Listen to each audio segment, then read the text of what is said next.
আমার গাড়ি থানায় জমা রয়েছে। আমি আসছি বিশাতে কাজে।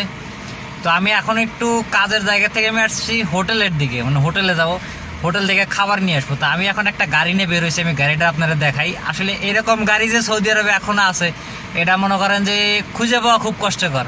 এই দেখেন গাড়ি, এই হলো গাড়ির স্টিয়ারিং, দেখেন আপনারা এলো স্টিয়ারিং, এই হলো গাড়ির গিয়ার, ক্লাচ প্লেট, এই হলো গাড়ির ড্যাশবোর্ড,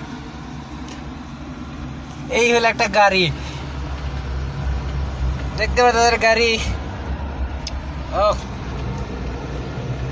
পুরা রোলস রয়েস, পুরা রোলস রয়েসের কপি। তো যাই হোক, এই গাড়ি নিয়ে আমি আসছি হোটেলে খাবারের জন্য।